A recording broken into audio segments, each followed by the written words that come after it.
My name is Eric Tabor. I work for I did work for a U.S. aerospace company on different projects. I have a security clearance for the past 13 years. Everything that I've worked on and seen is not anywhere close to the same level of technology as the Tic Tac, for example, or other things that have been cited that are quite exotic and can move in ways that defy physics. Some of the things I've worked on I cannot and will never talk about. As a patriotic American, I would never divulge classified information. And you have some direct experience of this with your family. Tell me a little bit more about that. I moved to the West Coast in 2012. No family west of the Mississippi.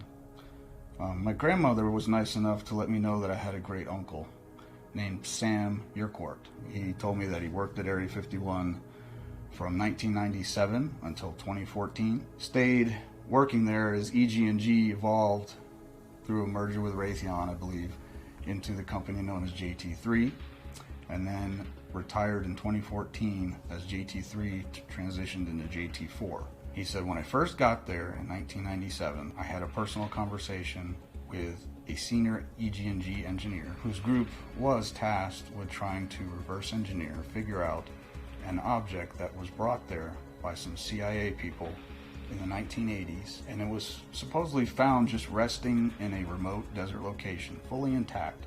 And the senior EG&G engineer described to my great uncle that it was egg-shaped, about the size of a SUV, smooth and seamless, metallic looking, silverish gray in color, no control surfaces, no flaps, no inlet, no exhaust. It showed up on X-ray as a solid object. They tried to penetrate the hull, try to open it. They couldn't.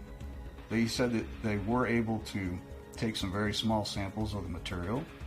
I'm not an expert in chemistry, but I guess the isotope ratio or the mixture of elements, they concluded it was not made on Earth. It's my personal belief that the technical data information should remain classified, and these objects shouldn't be paraded around for everyone to see, although I know humanity wants to see this and know this information.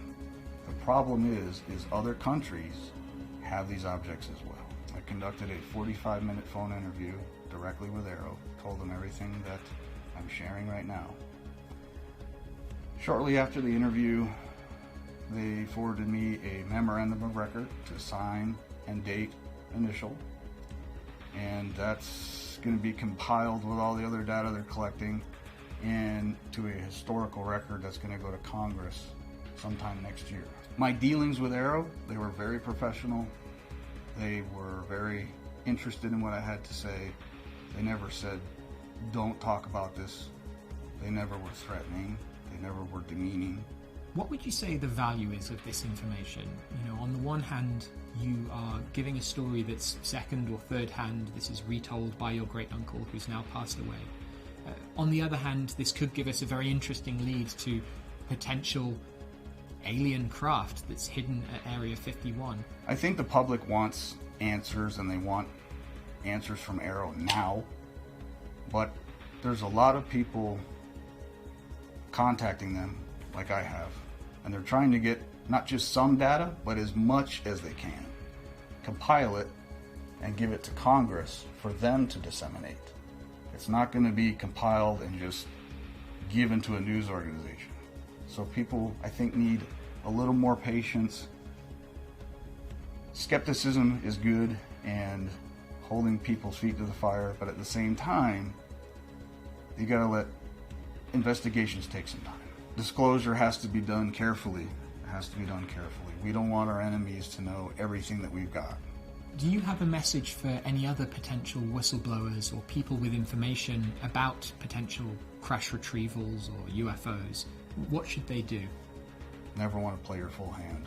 But I do believe wholeheartedly that humanity deserves to know the truth if we have recovered these non-human objects or crafts, which 100% I believe we have.